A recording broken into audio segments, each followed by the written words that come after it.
Hey there team, welcome back to the channel and welcome to my overview of Lightyear Frontier. So for those not across it, I do overviews and reviews on this channel. When it is an overview, it's only a look at the first 2 hours of a game. Steam reckons you can make up your mind and refund inside 2 hours, and I kind of agree. And to go further, I would say if you haven't made your mind up about a game in 2 hours, I doubt you're going to change your mind 20 hours in. So I put these little videos out. They're kind of short and punchy, get the information across, put it on your radar, and it helps me triage what I will and won't review going forward since everyone has limited time. So far from what I've played of this is a very promising game. It is early access, but as far as polish, like graphics and all that sort of stuff, absolutely top notch. As far as content, it's still a little hard to say. I would assume that it's probably going to be lighter on content, but hey, it is early access. But the real standout is the more I play it, the more I realize that the moving parts underneath the surface, the fundamentals, slot together and work so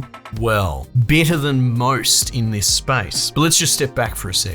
What is it? Well, it's kind of a crafting, farming type game. Wouldn't quite say a hard simulator, and I wouldn't put survival in the title either because there is no real combative elements. There's no fighting, there's no starvation or anything like that. However, it does have some of the more modern survival craft tropes that you're seeing come out of things like Valheim. Examples being getting buff stacks from your sleep state. So while this forgoes the whole eating and starving, I suppose, loop, it does focus in on the idea of you have your little homestead. It starts as a crappy little tent, and now I'm up to a little farmhouse, and presumably it's going to go more and more. And that has a sort of delineated radius, some squares around it, and you fill that with decorative items to level up your campsite, which then in turn will unlock these on-rest bonuses. Now, you don't have to sleep, you don't have a fatigue meter, you can go all night and go to day 2, but that's one of the sort of more complicated bonus situations that you are trying to leverage. And on top of that, the sort of meta loop is exploring this planet that you're on, unlocking these biomes. You sort of have this mini game where you're hosing down contagion, anti-eco, antagonistic mechanic, and once you clean all that up, it unlocks that biome to then sort of grow and refurb and greenify. So it's not heavy-handed with an eco message or anything like that, but it does have a bit of an eco gameplay loop, which I always find quite fascinating, as long as they're not browbeating you about it. Terraforming planets, for example, big fan of. So you build out your little homestead, you have essentially like a growing crops economy, and it's got all the tools, a seed gun with lock-ons that you can unlock for your mech, and then you water them and that. So it's got the moving parts and it executes all of this perfectly well. Then you go out and you explore these regions, you clean them up, you unlock them, and then you get more resources that you can kind of farm. Now that it's clean, they will start growing, and your loop kind of evolves out of that. Some interesting points to mention, because it is doing some things differently. One being that there are like little native wildlife dudes, little animals, and you can't hurt them, but you can feed them, and then they'll pop out like a random biome resource. Beyond that, they have little hives, or if you feed enough of them, that counts as feeding that hive anyway, so it's pretty accessible. So they'll have a few little home bases in the biome, and by feeding them for the day, that will incrementally increase up to, it looks like 3, but it might be more for different biomes. But let's say that there's 3 little rabbit warrens in your starting biome.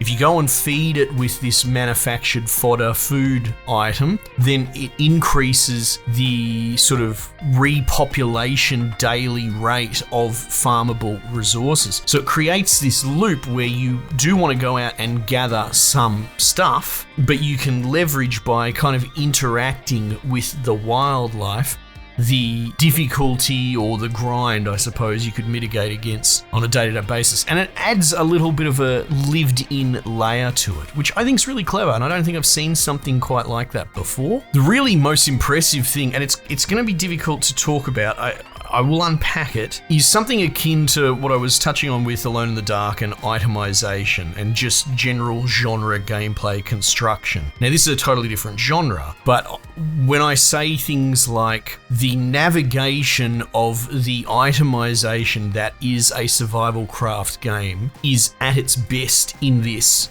better than anything I can think of in recent times, is a bit of a mouthful. So let me pull that apart real quick. We'll start with a broader concept.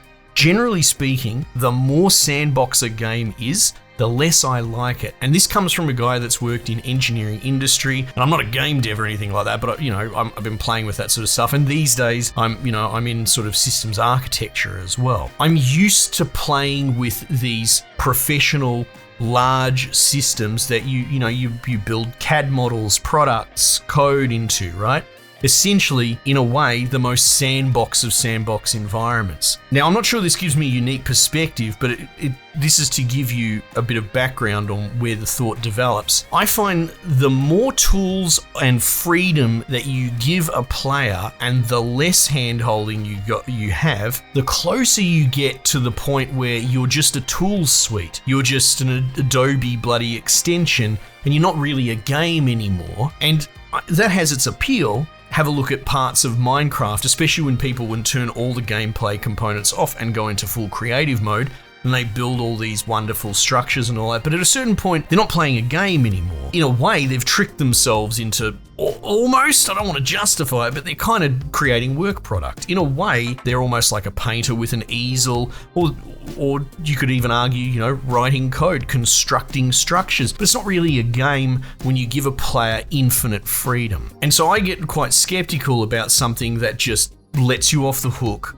throws in a million mechanics and lets you figure it out for yourself. At a certain point, I start to see less and less the developer's hand in the construction of the experience. I hope this explains it, because on the other end of the scale would be something like an incredibly linear, curated experience with very little freedom, your linear narrative on rails sort of thing. And I get that has limited appeal the more strict it becomes. Dare I say there's a balancing act. But this game sort of helped me realize that, much like the discussion around like the illusion of choice in, narrative-driven games, and how if you nail that, like most illusions, the player doesn't really realize that they're not really getting a choice. There's sort of this concept, I guess I'm making up now, which would be the illusion of the sandbox, or the sandbox illusion. And this game's really quite brilliant at it. What I'm trying to get at is there is clearly a well-considered and constructed, in the background, behind the scenes, on the developer's whiteboard,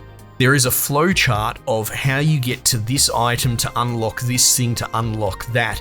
And it is so finely tuned and constructed that it's kind of linear, but in the middle of this, you're running around, you're planting seeds, you're farming up stuff, and I can see the interlocking parts there, and to me it seems actually really wonderfully considered. I guess what I'm getting at it's kind of a sandbox game, but it doesn't have fluff or bloat or anything like that. You follow the hidden bouncing ball, the illusion as it were, and you're kind of moving along, unlocking things along a path that's probably going to be very similar to anyone that plays this, because it is pseudo-linear, but I think it's kind of expertly done. This might be the best balance, I would say, between a curated experience and an open world game. I hope all this makes sense, because again, I do this in one take, but this was the big takeaway that I got from it. I really do want to play more.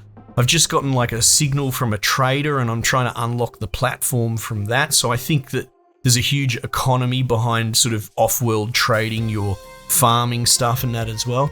But also part of me kind of just wants to sit on it and play it when it goes to 1.0, now that I realize that it's a really, really cool game. So yeah, to say it's clean, not just visually, that's the low-hanging fruit, but I think mechanically, what I've seen from here, it's got probably the cleanest design of interlocking systems from an open world sandbox type crafting game that still has a considered, upgrade tree and path in the background. Anyway, it's really quite wonderful. I like it a lot, and part of me honestly was quite skeptical because, again, going back to my theory, and I don't want to waffle too much longer, the more you take things out of a game, you take the combat system out, you focus on more cozy relaxing, but you're kind of taking stressors out as well.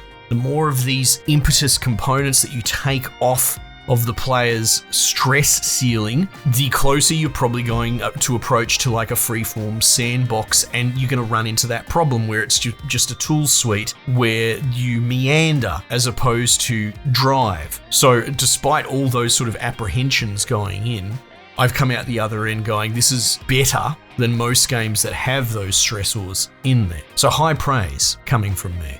Anyway, will I review it? I don't know. I'm swamped. I've got too much stuff to review, but I would highly recommend checking it out, especially if you're interested in this genre.